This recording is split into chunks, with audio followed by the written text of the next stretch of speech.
عزتمند مسلمانانو ورونو دا دنیا څو ورځې ده په دې باندې بیان کوو دا بیان تر اخره پورې واورئ ان شاء الله چې ستاسو به هم ډیره زیاته پیدا وشي او نور ورونو بایګانو ته هم په مخ کې باندې شیر کړئ ان شاء الله چې د هغې هم پیدا وشي دا دنیا څو ورځې ده والله پاک ویلي دي چې کله آخرت ته ورسېږئ نو هلته چې درته کله د دنیا تصور راشي نو داسې به درته محسوس کېږي چې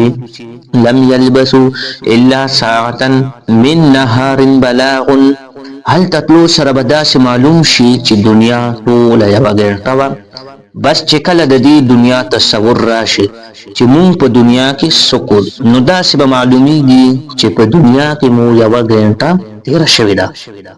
دا د دنیا ژوند به ورته دومره مختصر معلومیږي د آخرت دغه ابدي ژوند په مقابله کې نو د دې دنیا حقیقت دا دی چې څو ورځې ده 40 کاله ژوند دې تیر کړو چې ډېر دې تیر کړو نو 80 کاله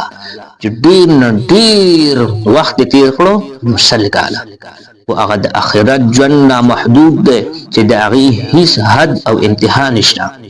هلته تلو سره چې کله د دنیا تصور راشي نو داسې به معلومیږي چې د ورځې یوه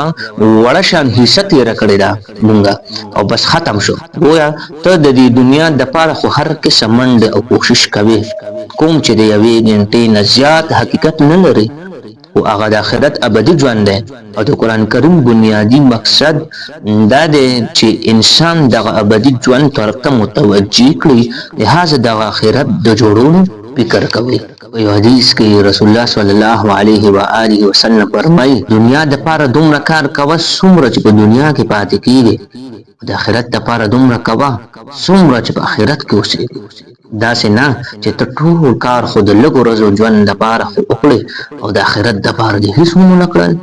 دا حقیقت دی کوم چې د قرآن کریم د سوره فاتحه په 3 آیات کې داسې واضح فرمایلی شوي دي چې الله پاک مالک دی د یومي جزا دلته خو هر څوک د څه نه څه څیز مالک شوی دی او هلته به دا ټول هر څه ختم شي او تا سره به صرف ستا اعمال ملګري وي صرف اعمال به دې کتلی شي چې څه اعمال دې کړي دي په دنیا کې د هغې مطابق به فیصله کولی شي لهذا هم نن په دې دنیا کې اوسېدلو سره د هغه جزا د ورځې تصور وکړه او د هغې څه تیاری وکړه د هغې مطابق ژوند تېر کړه زما عزتمند ورونو خپل 5 وخته لمونځ کوئ د ټول نه لومړی به